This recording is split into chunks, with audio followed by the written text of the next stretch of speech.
In the summer of 859, a line of ships appeared off the Moroccan coast that should not have existed. Longships with carved dragon heads, sails striped in foreign colours, oars cutting through water that belonged to an entirely different world.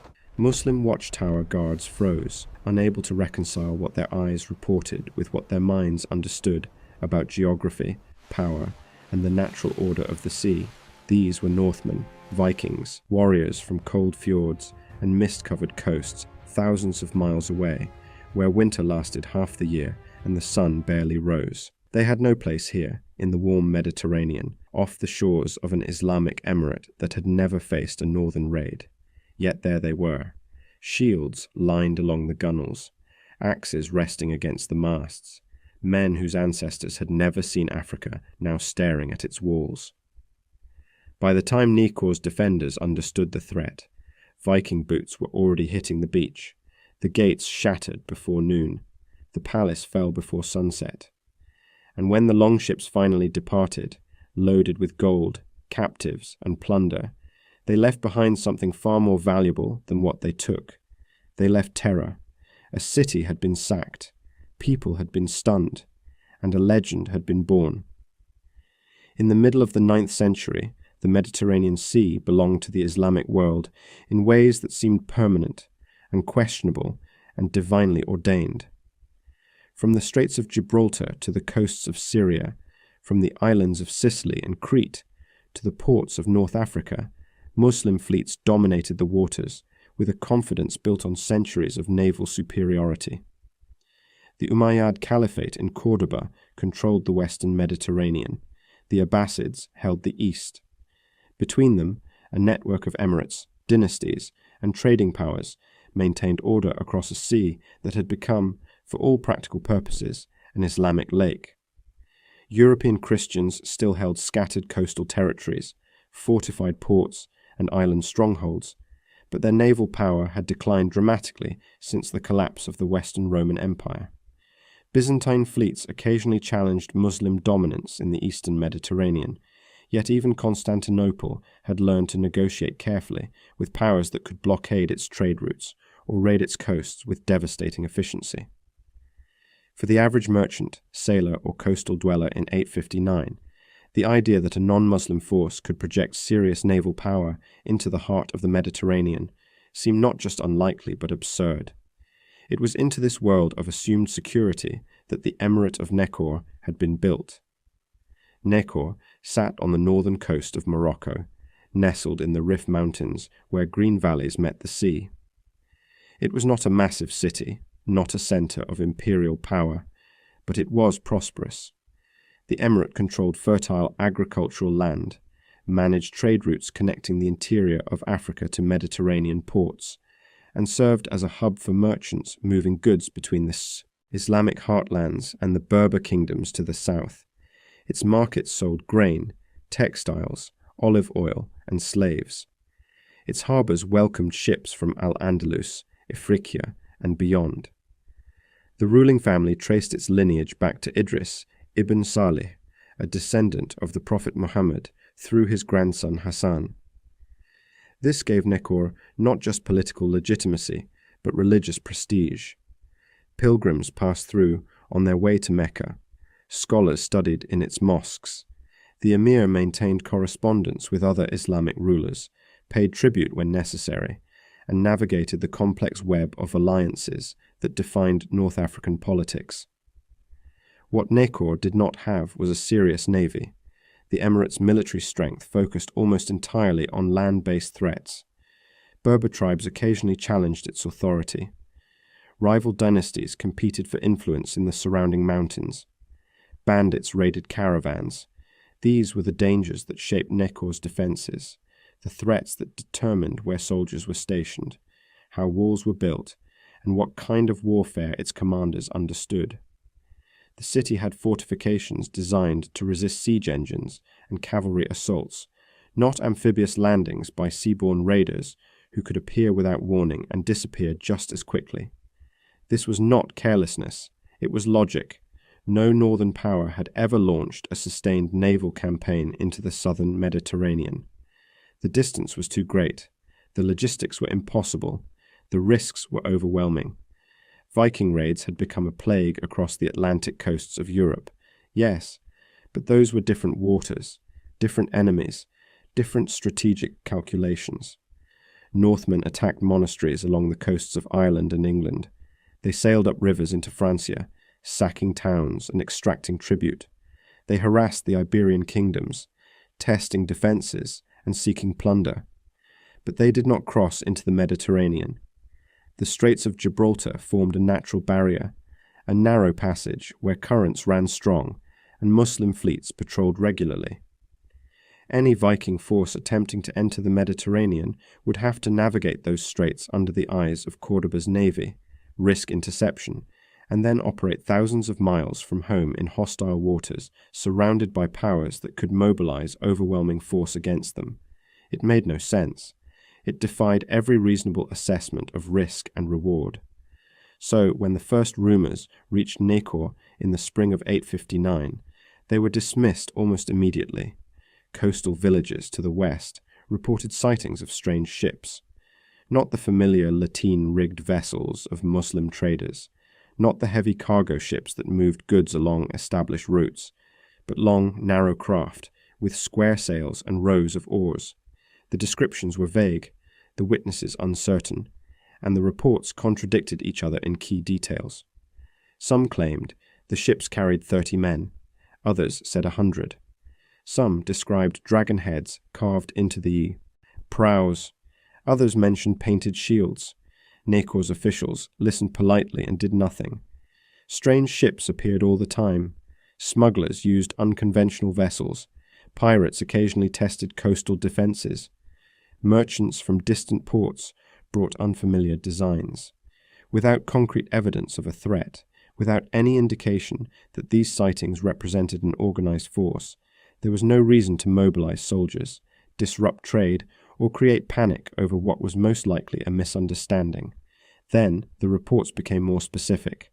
A fishing village near the straits reported that several dozen longships had been seen moving east along the coast. Not raiding, not attacking, simply sailing with purpose, as if they knew exactly where they were going. The village headman sent word to Nacor describing the ships in enough detail that the emir's advisors could no longer dismiss them as merchant vessels or pirates. These were warships, and they were moving deeper into the Mediterranean. By the time Nacor's leadership began taking the threat seriously, the window for effective response had already closed. Sending messengers to Cordoba would take days. Mobilizing the Emirates' small fleet would take longer. Coordinating a defensive response with neighboring powers would require negotiations that could stretch into weeks. And all of that assumed the strange ships were actually heading toward Nacor, rather than toward any of the dozens of other coastal targets they could strike first. The emir made a calculated decision. He ordered the garrison at the coast reinforced with a modest number of additional troops, enough to repel a typical pirate raid, but not so many that it would leave the capital vulnerable to other threats. He sent word to regional allies asking for information about the mysterious fleet. He instructed watchtowers along the coast to maintain constant vigilance and report any further sightings immediately. Then he waited, because Nacor, like every other Mediterranean power in 859, operated under assumptions that had held true for generations. Distance meant safety. Naval dominance meant control, and Northmen, no matter how fearsome their reputation in the cold Atlantic, simply did not belong in the warm southern waters where Islamic fleets had ruled unchallenged for centuries. Those assumptions were about to shatter with the sound of splintering wood and the thunder of boots hitting sand. The Vikings who appeared off Nacor's coast in 859 had not arrived by accident or by divine intervention. They had come through careful planning, extraordinary seamanship, and a willingness to take risks that other naval powers considered suicidal. The expedition had begun months earlier, far to the north along the Atlantic coast of Francia. 2 commanders led the fleet: Hastein, a veteran raider whose name already carried weight across the Frankish kingdoms, and Bjorn Ironside, a warrior whose lineage connected him to the legendary Ragnar Lothbrok. Together, they had assembled 62 longships and recruited thousands of men for a campaign that promised wealth beyond anything the raided-out coasts of northern Europe could offer. By 859, the Viking world faced a strategic problem. For decades, Norse raiders had extracted enormous wealth from monasteries, towns, and kingdoms across Britain, Ireland, and Francia. But success had brought diminishing returns. Coastal settlements had learned to build defences. Armies had adapted their tactics. Kings had organised rapid response forces. The element of surprise that had made early Viking raids so devastating had eroded through repetition. Wealthy targets still existed, but they were increasingly fortified, increasingly prepared, and increasingly expensive to attack in terms of Viking casualties. The North Sea and the Atlantic coasts had become saturated with raiders competing for the same plunder. Some Viking leaders responded by pushing further into river systems, sailing deep into Francia to strike inland targets. Others turned to settlement, claiming land and transforming from raiders into rulers. Hastein and Bjorn chose a different path. They would go where no Viking fleet had gone before. The Mediterranean represented everything the northern world was not: warmth instead of cold, wealth concentrated in undefended coastal cities rather than scattered across fortified monasteries, trade routes thick with merchant vessels carrying silk, spices, gold, and slaves, and perhaps most importantly, shores that had never seen a Viking longship, coasts where the mere appearance of Norse warriors would create the kind of psychological shock that had made early raids in Britain so profitable. The expedition's first challenge was reaching the Mediterranean at all. The Straits of Gibraltar had a reputation among sailors. Currents moved with brutal force. Winds shifted unpredictably. Rocks lurked beneath the surface near both shores. Muslim fleets from Cordoba patrolled the waters regularly, watching for Christian raiders or pirates who might threaten trade routes. For a fleet of 62 longships, each carrying 40 to 50 warriors plus supplies, the straits represented a choke point where the entire expedition could be detected, intercepted, and destroyed. Hastein understood this. Rather than attempting a direct crossing, the fleet first struck targets along the Iberian coast, testing Muslim defences and gathering intelligence about patrol patterns. They raided small ports, captured fishing vessels, and interrogated sailors who knew the currents and the schedules of Cordoba's warships. What they learned was that Muslim naval power, while dominant, was not omnipresent. Patrol routes followed predictable patterns. Gaps existed. The Vikings waited for the right conditions, then made their move. Under cover of darkness and favourable winds, the fleet passed through the straits in 862. Not all at once, but in smaller groups spread across several nights, reducing the chance of detection. By the time Cordoba's coastal watchers realized that a major northern fleet had entered the Mediterranean, the longships were already dispersed, moving east along the African coast toward targets whose names the Vikings had learned from captured merchants. The crossing itself demonstrated something that Mediterranean powers had not fully appreciated about Norse seamanship. Viking longships were not clumsy northern vessels designed only for river raids and coastal attacks. They were sophisticated ocean-going craft built by cultures that had navigated the North Atlantic, reached Iceland, and explored waters far more dangerous than the Mediterranean. Their shallow draft allowed them to beach on almost any coastline. Their speed under oar or sail gave them tactical mobility that heavier Muslim warships could not match, and their crews possessed navigational knowledge accumulated over generations of long-distance voyaging. Once inside the Mediterranean, the fleet operated with calculated aggression. They struck the Balearic Islands first, testing how quickly Muslim forces could respond to raids and learning how coastal defences were organised. The attacks served multiple purposes. They gathered plunder to sustain the expedition, they refined Viking tactics for Mediterranean conditions, and they created confusion about the fleet's true intentions and destination. Muslim authorities issued warnings. Coastal cities received orders to increase vigilance. Naval patrols intensified in areas where the Vikings had been sighted. But the Mediterranean was vast, and tracking 62 longships that could move independently, beach on remote shores, and avoid major shipping lanes proved nearly impossible with the communication and coordination systems available in 859. Meanwhile, Nekor remained largely unaware of the developing threat. The Emirates' intelligence network focused primarily on land-based dangers, rival dynasties, Berber tribal movements, caravan security.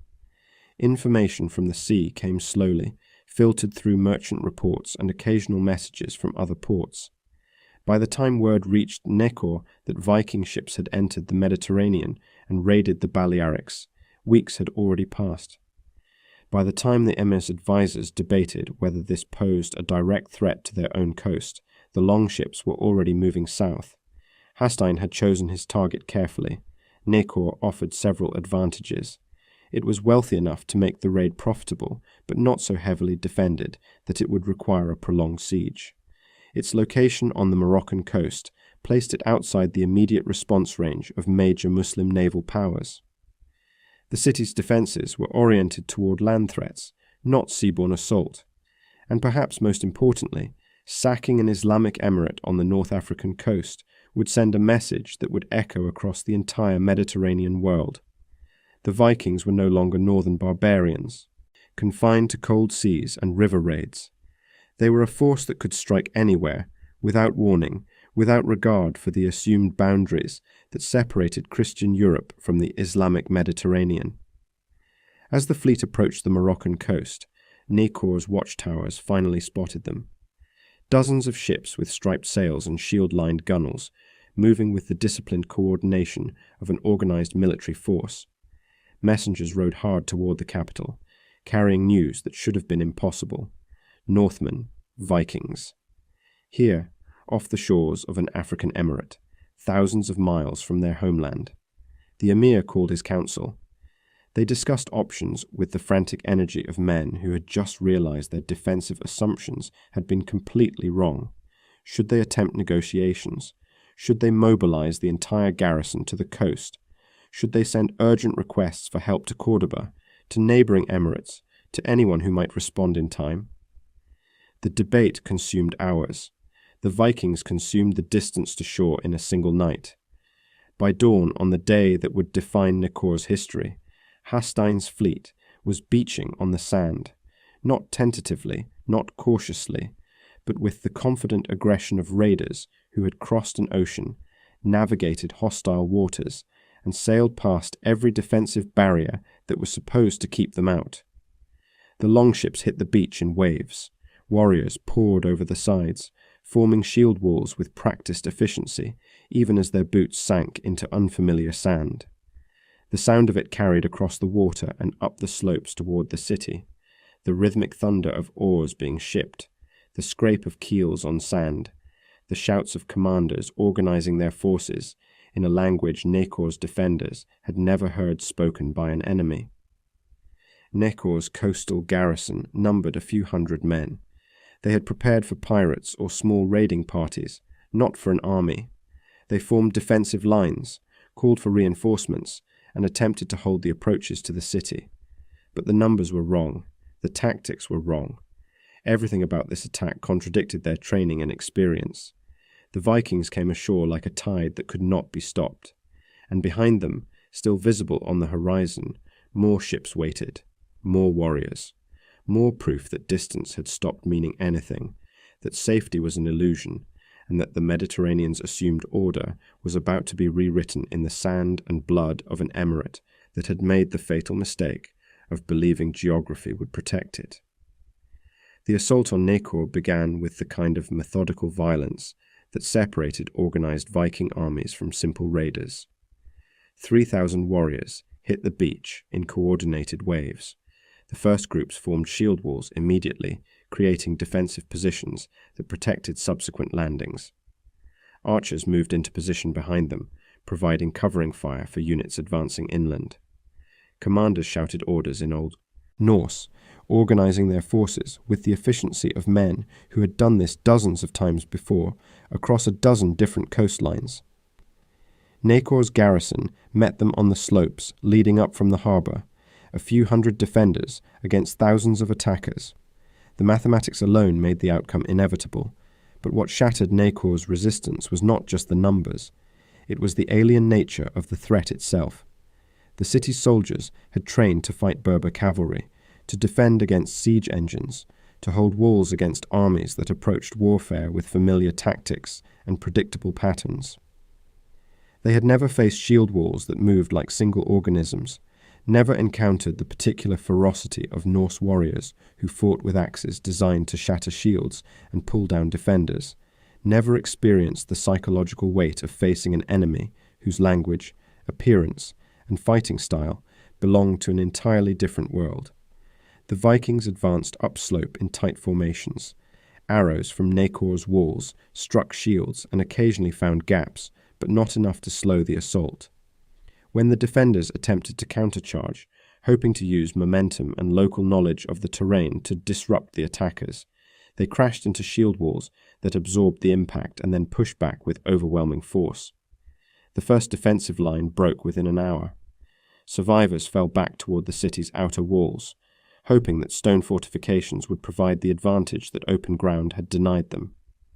The emir's commanders sent messengers racing through the streets, calling every available man to the defenses.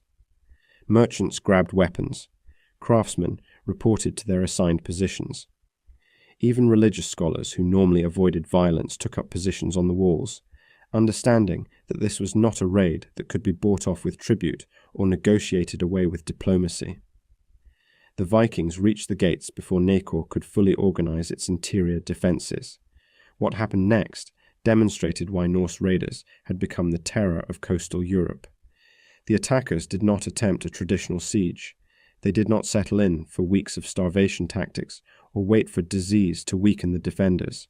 Instead, they brought tools they had carried on their ships specifically for this purpose: axes, hammers, and a small battering ram that required only a dozen men to operate effectively. The gates of Nakor had been built to resist the kind of siege equipment that Berber armies might bring overland. Heavy timber reinforced with iron bands, set into stone walls that rose 2 stories high. Impressive defenses against traditional threats. But Viking axes were not traditional weapons.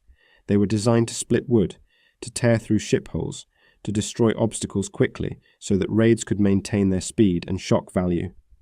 Teams of warriors attacked the gates in rotation. One group would strike for several minutes, then fall back while fresh fighters took their place.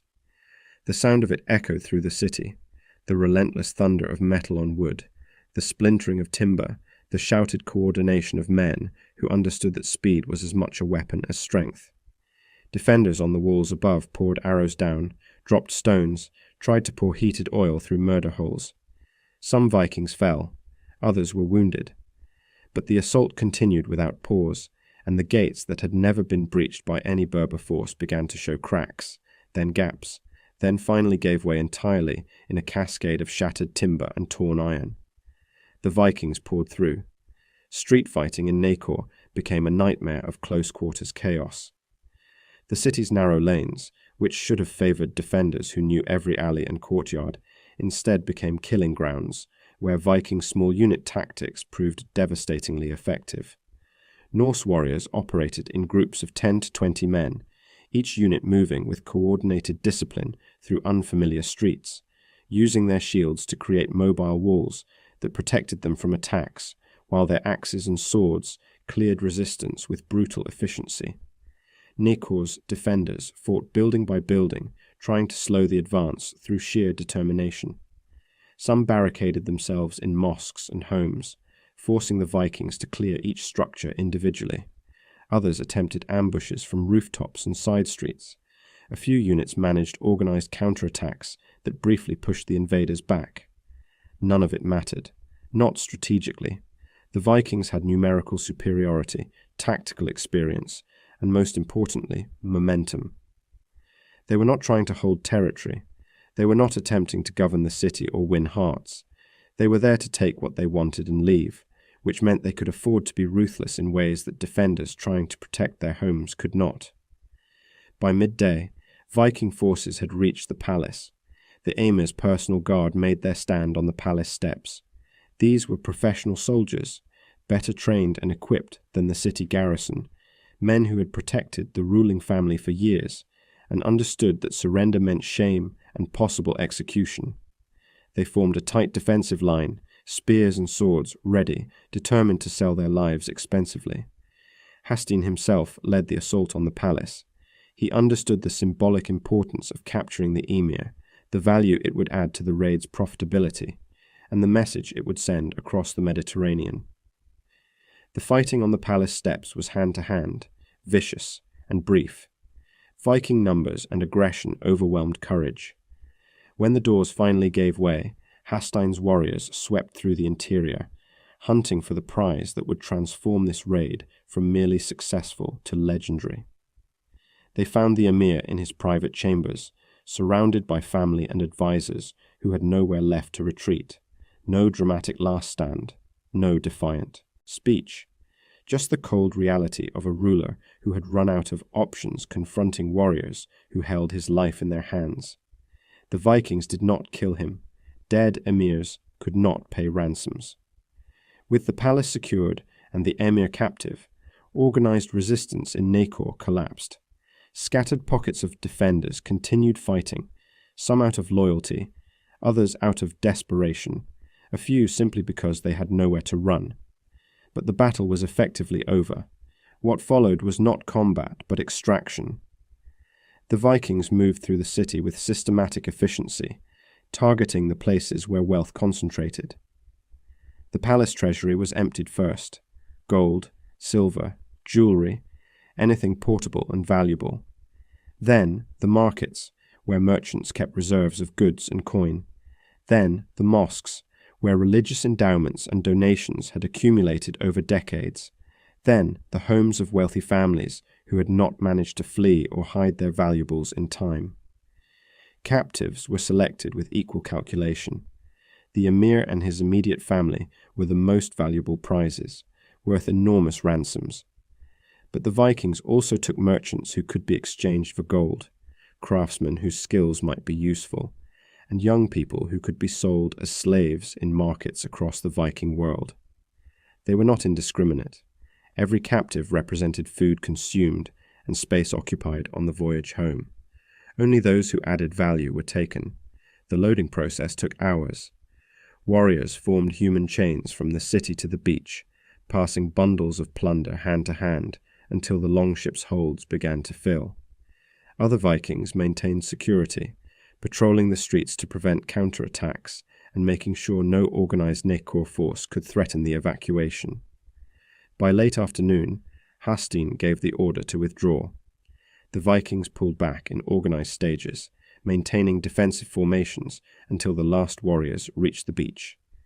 Then they pushed their ships back into the water with the same coordinated discipline they had shown during the landing. Oars slid into position, sails rose, and the fleet that had appeared impossibly on Nakor's horizon began to pull away, their holds packed with treasure, their decks crowded with captives, their reputation now expanded to include something that no Muslim power had thought possible. They had crossed the Mediterranean, they had sacked an Islamic emirate on African soil, and they had done it with casualties that barely registered against their total force. Behind them, Nakor burned in scattered places where fighting had spread fire. Survivors emerged from hiding, moving through streets littered with the debris of shattered defenses. Some searched for family members, others simply stared at the destruction, trying to process what had happened in less than a day. The city's walls still stood, most buildings remained intact, the population had not been slaughtered. In purely physical terms, Nakor would recover, but something else had been destroyed that morning, something that would take far longer to rebuild than walls or markets. The assumption of safety, the belief that geography provided protection, the confidence that Islamic naval dominance made the Mediterranean's southern shores untouchable by northern barbarians. As the sun set on that summer day in 859, the longships disappeared over the horizon, carrying with them not just golden captives, but proof that the world had changed. That distance meant nothing. That reputation meant nothing. that no coast, no matter how far from Viking homelands, could consider itself beyond their reach. When the last longship disappeared beyond the horizon, Nekor began counting what it had lost. The treasury was empty. The palace had been stripped of everything valuable enough to carry. Markets that had thrived with trade goods now stood with shattered stalls and scattered debris. Mosques that had held centuries of accumulated endowments had been emptied by men who cared nothing for their sanctity. And perhaps most painfully, the emir himself was gone, along with members of his family, wealthy merchants, and dozens of others whose absence left gaps in the city's social and economic fabric. The physical damage was substantial, but not catastrophic. Buildings could be repaired, walls could be reinforced, trade could eventually resume. What could not be easily restored was the psychological wound the raid had inflicted. Nekor had been violated by an enemy that should not have been able to reach them, defeated by warriors whose existence in these waters contradicted everything the city's leadership had understood about Mediterranean power dynamics. Within days, the ransom demands arrived. Viking messengers, travelling under flags of truce, delivered Hastein's terms to Nekor's acting leadership. The prices were calculated to extract maximum wealth without making payment impossible. The emir's ransom alone represented a fortune, but it was set at a level that Nekor, with help from neighbouring allies, could theoretically raise. Lesser captives were priced according to their perceived value, creating a brutal marketplace where families had to decide which members they could afford to redeem and which they could not. Nekor paid, not immediately, because gathering that much wealth required time, loans, and negotiations with other emirates. But within months, the gold was assembled and delivered to Viking intermediaries who operated along the coasts of Iberia. The emir returned home diminished, his authority weakened by the humiliation of capture, his treasury depleted, his city still recovering from trauma. For Nekor itself, the raid marked a permanent shift in defensive priorities. The modest coastal garrison was expanded significantly. Watchtowers were built at closer intervals along the shore.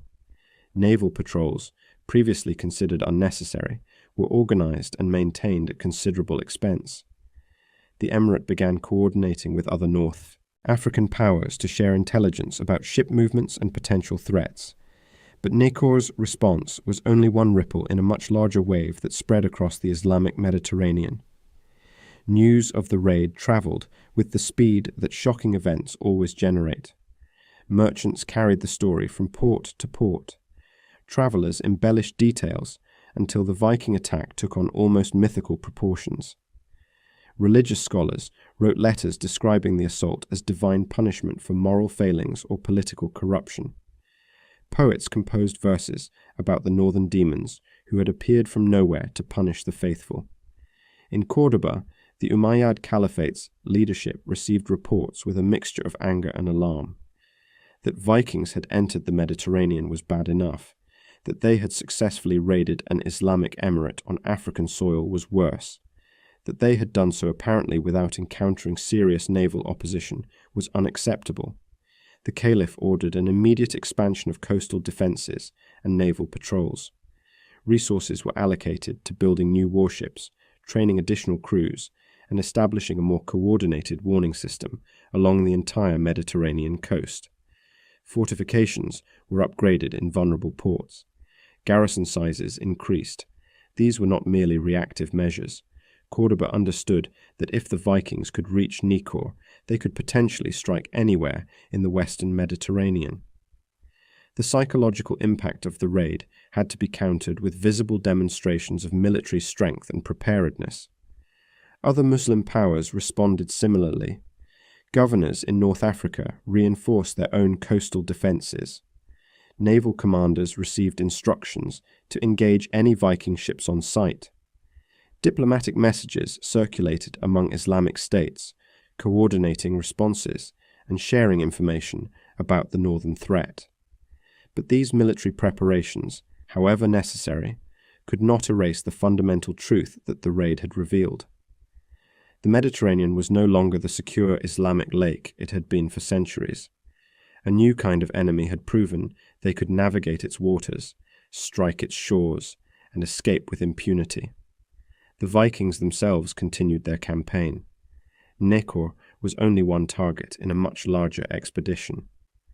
Hastein and Bjorn Ironside led their fleet deeper into the Mediterranean, raiding along the southern coast of France, striking targets in Italy, and testing the defences of various coastal cities. Some raids succeeded spectacularly, others met prepared defences and were repulsed, but each attack, successful or not, reinforced the message that Norse raiders had permanently expanded their operational range. The fleet eventually returned north, sailing back through the Straits of Gibraltar, laden with plunder from dozens of raids across the Mediterranean. Casualties had been significant, ships had been lost, and not every warrior who departed Francia in 859 made it home. But for those who survived, the expedition represented wealth beyond anything available in the over-raided coasts of northern Europe. More importantly, it demonstrated a new model for Viking expansion. The Mediterranean was no longer forbidden territory. It was a target-rich environment where surprise, speed, and superior seamanship could overcome the theoretical advantages of Islamic naval power. The psychological impact of Nekor's sacking extended beyond military and political circles. For ordinary Muslims living in coastal cities across North Africa and Iberia, the raid introduced a new kind of anxiety. Viking attacks had previously been associated with Christian Europe, places far removed from Islamic lands. Now that distance had collapsed. The same terror that had plagued Irish monasteries and Frankish towns could appear on any shore, against any people, regardless of religious or political affiliation. Christian observers, meanwhile, drew their own conclusions from the raid. If Vikings could strike an Islamic emirate with such success, what did that say about Muslim military power? The narrative that Islamic civilization was inherently stronger, more organized, and more capable than fragmented Christian Europe took a significant blow. The raid became, in some Christian interpretations, evidence that God's favor was not as clearly aligned with Islam as Muslim victories in previous centuries had suggested. These religious and political interpretations mattered because they shaped how different cultures processed the event. For Vikings, the raid proved their ships could go anywhere and their warriors could defeat anyone. For Muslims, it revealed a vulnerability that demanded immediate attention and resources. For Christians, it offered hope that their northern neighbors, however pagan and violent, might serve as an unintentional check on Islamic expansion. The strategic consequences of the Nekor raid played out over decades. Muslim naval investment increased significantly, reducing but not eliminating Viking success in subsequent Mediterranean campaigns. Coastal cities that had previously focused on land defenses began maintaining permanent naval capabilities. Intelligence networks improved, making surprise attacks harder to achieve. Yet the fundamental change was irreversible. The Mediterranean had been opened. The psychological barrier that distance once provided had been shattered, and while subsequent Viking expeditions faced more organized opposition, the precedent had been established. Northmen could and would operate in these waters, and no amount of military preparation could fully restore the sense of security that had existed before that summer morning in 859. For Nekor itself, recovery was slow. The city rebuilt its economy, restored its defenses, and continued to function as a trading center, but it never regained its former prominence. The raid had damaged not just buildings and treasuries, but also confidence, investment, and prestige. Merchants preferred ports that had not been sacked. Traders sought routes that felt safer. The emirate survived, but diminished, a cautionary example of what could happen when assumptions about geography and power proved fatally wrong. Watchtowers along Nekor's coast maintained vigilant watch for generations after the raid. Guards scanned the horizon constantly, looking for the distinctive silhouette of longships that might herald another impossible attack. Mothers told children stories about the day the Northmen came, ensuring the memory remained vivid enough to prevent complacency. The legend grew with retelling. Some accounts exaggerated Viking numbers until the raiders numbered tens of thousands. Others claimed the attack lasted days rather than hours. A few attributed supernatural powers to the invaders, suggesting only demonic assistance could explain how northern barbarians had crossed such distances. But beneath the exaggerations, the core truth remained undeniable and haunting. On a single day in 859, a fleet from the frozen north had appeared off an African coast where they had no right to be. They had landed an army that shattered defences built against different enemies. They had captured an emir in his own palace, looted a prosperous city, and sailed away with their holds full and their casualties minimal. One raid, one morning. One moment when audacity proved stronger than assumptions, when seamanship and violence rewrote the strategic map of the Mediterranean, and when a small emirate learned the hardest lesson history teaches, that safety is always temporary, distance is always an illusion, and the horizon always holds possibilities, both terrible and transformative, that no amount of planning can fully anticipate. The Vikings had come. They had conquered, and in doing so, they had left behind something far more lasting than the scars of battle. They had left a question that would echo through centuries of Mediterranean history. If Nekor could fall, what city could truly claim to be safe?